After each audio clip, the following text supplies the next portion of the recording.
always Bashti Laesser to us, that's our, right. our cream man. And of course, I know you very well. Yeah. Many times, the good times, we had our Turner Hall with you and running the bowling alley, and you're quite an entrepreneur. And my God, you look good. Well, I feel pretty good. My golly. All right, we're recording this here for Historic Monroe Cheese Center, and I want to ask you a few questions, kind of visit with you a little bit this afternoon. This is April 5th, 1995, and we're down here at the Bashti. That's right. And I guess you've cleaned this place out many times. That's right. Bashti, if I may call you Bosch. Yeah. Okay. Your father came over to this country about when? 1911.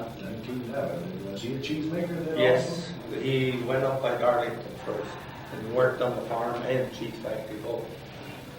And then in 1913 he went back to Switzerland and married my mother. And came back here and we moved down to the berry factory, which is south of Windy Acres. And I was born on January 27th of 1915. And then from the berry factory, he moved over east of Twin Grove to the Whitehead factory. I see. Now, what part of Switzerland did your father come from?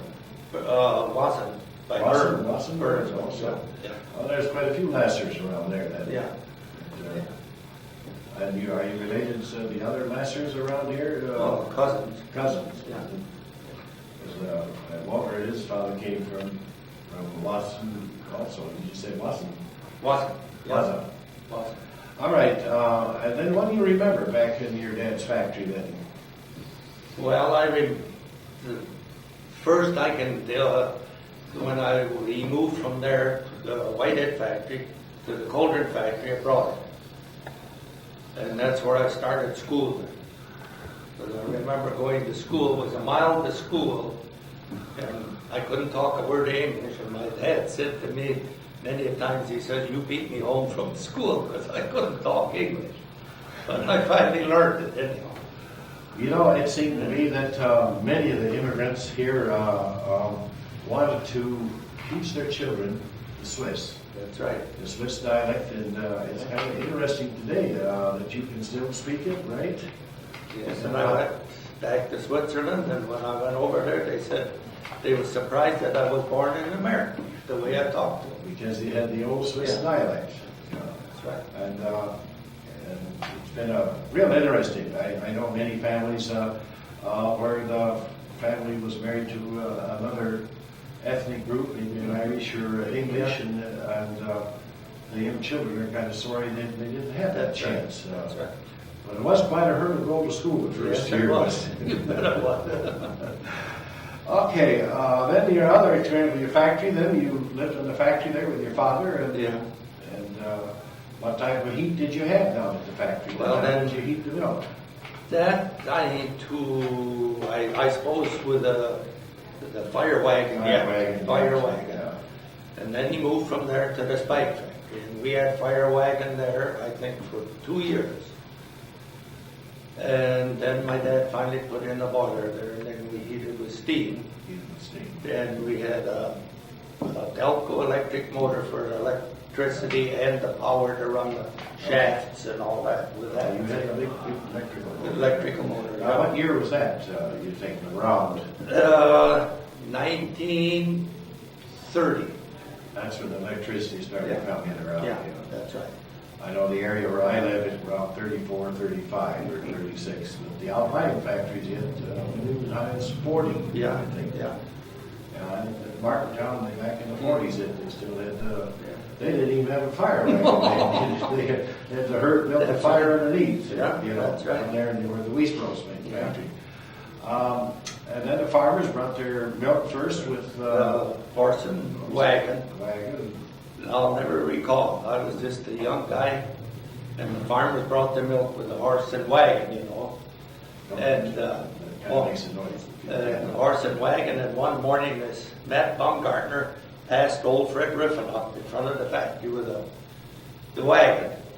And he got up so he could dump his milk before Riffenhoff could. Then a fight started. The first thing, I was standing there pumping away for the farmers. And first thing I knew, old Fred Ruffinock threw Matt Bumgarner away then. Is that right? Just because somebody wanted to be first. And then lawyer come out to see me, there was going to be a lawsuit, and I remember as a kid how scared I was about going to court.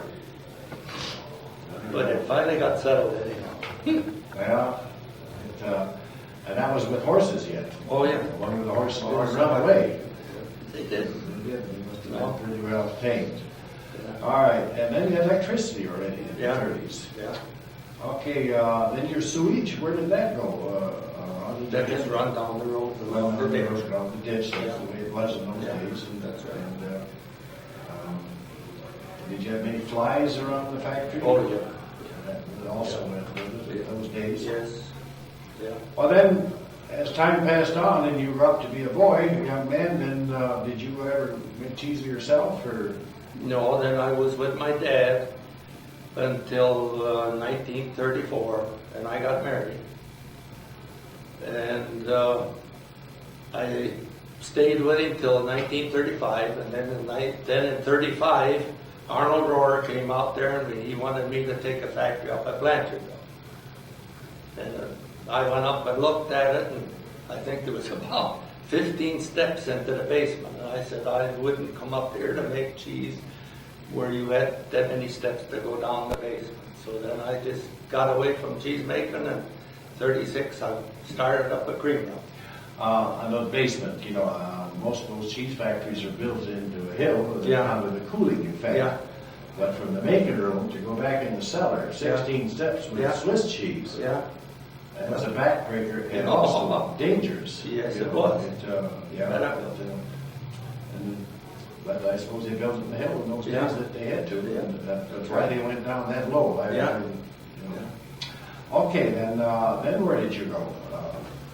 Well, then I started picking up cream. You started for, Goldenrod in Goldenrod. 1936. and they were located in In Broadhead. Broadhead. Yeah. And then I started, well, you had quite a few creameries here. Then we had Monroe Dairy, and you also had Lakeshire Marty, and competition was pretty tough. So, but I built up, and I got a pretty good cream route going from all in around Greene County and Lafayette County and then north. Oh, I got up as far as Dane County.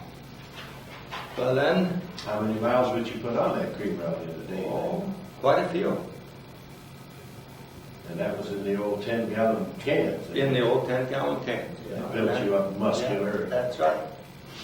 Then, What kind of roads did they have in the late 30s there? oh, you had some pretty rough roads then. You had a lot of dirt roads and poorly gravelled roads, a lot of You get stuck. them. In the winter, yeah. Well, Then in the winter come that, I think it was, 1936 got to be a bad winter then.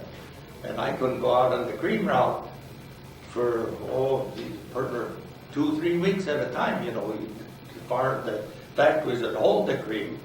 And for 2 weeks I helped Greene County then go out and plow the snow, because they had to get these roads open. sure. So I helped them then for a couple of weeks, and then picked up cream and went along, and then, let me see, in 40, then the war come along, and I was picking up cream, and all these cheesemakers didn't have hired help, so finally they one called Louis Crower from Monticello called me, said, "Will you come up and wash cheese for me?" So I went and washed cheese for him. And then the first thing, Alfred Buellman called me from Judah and said, "Will you come and wash cheese for me?" And then Albin Seeholzer out the Spring Valley factory asked me to come and wash his cheese, and Ernie Kensick down the Spies factory. So I started washing cheese for 4 factories, and get up early in the morning, go and wash that cheese, and then come home and go on your cream route. Cream route. Well, Yeah. it must have been awful muscular, because that was, washing cheese was where you take this 180, 200-pound That's Baby right. Swiss and put it on the table and Yeah. turn it over and wash it with salt water, right? That's right. Did you ever get what they call a knuckle green or a felon? No, that I never did get. Didn't get that. Huh? But the worst factory to wash cheese was for Alfred Buellman down to Maple Grove factory. He had all these 32-pound 3,200-pound kettles. And he had everything from 200 to 2 1/4. And sometimes they went over the lids and you couldn't get a hold That's of right, it, right? that's right. That was the hardest Yeah, part, that was right. you know? Yeah. Yeah, that was pretty strenuous Yeah. days. Well, that was an occupation that, Yeah. that came later in cheesemaking. Usually the cheesemaker, the hired man, did his own washing. That's right. And you went, did you have to wash the lids too, or? You No, just, no. You didn't have to I wash just them? go up there and wash the cheese and I'd leave. You didn't leave, and you Yeah. probably have to wash them twice a week? Oh, yeah. Twice Every a week or place 3 twice times? a week. Twice a week. you At least wash twice them. a week, And yeah. then move them up to, Yeah. to the higher shelf Yeah, too. and move them back to the cool, Cool from the cellar. cool cellar to the hot cellar. And you got paid by the hour or by the cheese? So much of cheese. So much cheese. Do you recall what that? I think it was 10 cents 10 a cheese or something like that. Yeah, Yeah. the only price, Yeah. I think, I watched cheese one time for a while there, Yeah. and I got 10 cents. Yeah.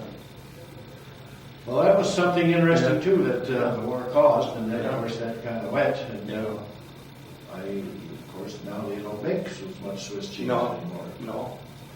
Do you have any children? We had a boy and a girl. Boy and a girl. We lost one boy. One boy. So no more cheesemakers or cream hog. No. That cream hog is Polk now. That's right. In Ray Day. Yeah. Well, did you have any ever problems with the cream? You know, like being too ripe, Oh, or the lids off? Or? Very seldom, very seldom. Then in, I think it was 43, Leo Chevrolet down the Goldenrod Creamery bought out the McConnell Creamery.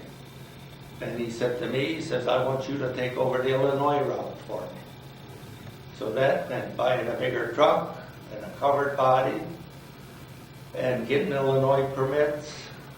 So I started out in Illinois. So that kept me busy, and then I had 2 trucks. I had a 3/4 ton open truck, and I'd go out in the morning early and pick up. I had farmers down there to pick up. So I go down and pick up for broadhead there. for broadhead, I'd Yeah. pick it up, and I'd have go and get that all picked up, and then I'd bring it home to Monroe. My wife would take it into Broadway for me in the afternoon, and then I'd go out in the afternoon and take the big truck and hit the factory. Ended up down to Warren too. Sure, I remember. Yeah, that's where I got to know you. Yeah. On the cream route. Yeah. Yeah, and Turner Hall. And when did you come into Turner Hall? In 1950. 1950. Yeah. I see. Yeah. I sold the route to my brother and started at Turner Hall in July the 1st of 1950. Well, that was quite a change, wasn't it? Yes, it was. It was. And then how long were you here? Altogether, I put in 27 years here. Is that right? Yeah. 27 years. Well, that's quite a. See, I had been here until 1973, and I quit and just took over the bowling alley. Mhm. So then my wife and I went to Switzerland, and they had trouble with the manager here then, and I came back from Switzerland, and they begged me to come back into the hall again for 4 years. Now, the Turner Hall Club is composed of just the Swiss singers, or a lot of different Well, members? see, at that time you had the Turners and the Cheesemakers Association and the Swiss Singers. All those organizations. organizations. Yeah, and then GOG Lodge was in here pretty good.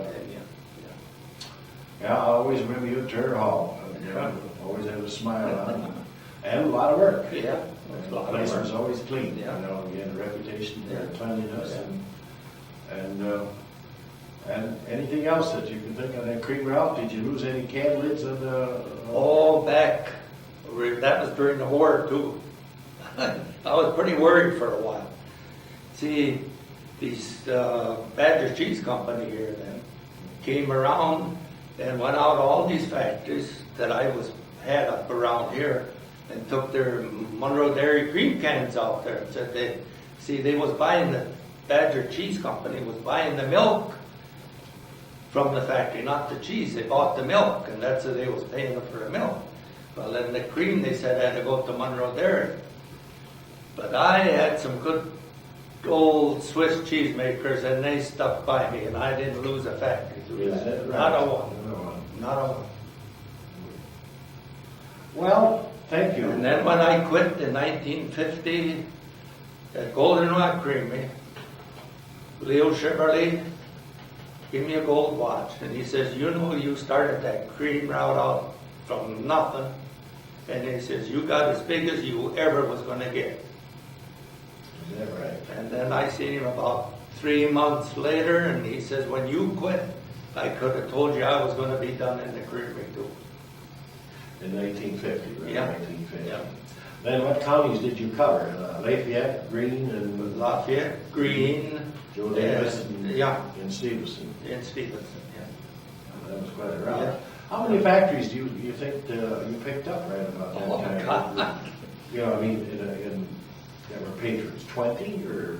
Oh, God, I must have had 20 years, and then by the time I doubled it after I went to Illinois.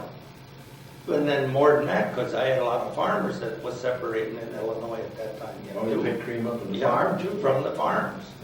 Yeah. Well, that's it, right? Yeah. Yeah, Illinois, that was kind of where they had the beef cattle and Yeah. whatever Yeah. they didn't Yeah. have calves on, they Yeah. turned around and separated, Yeah. separated and the calves to skim Yeah. milk. They Yeah. weren't the big dairy farmers. No. Very interesting.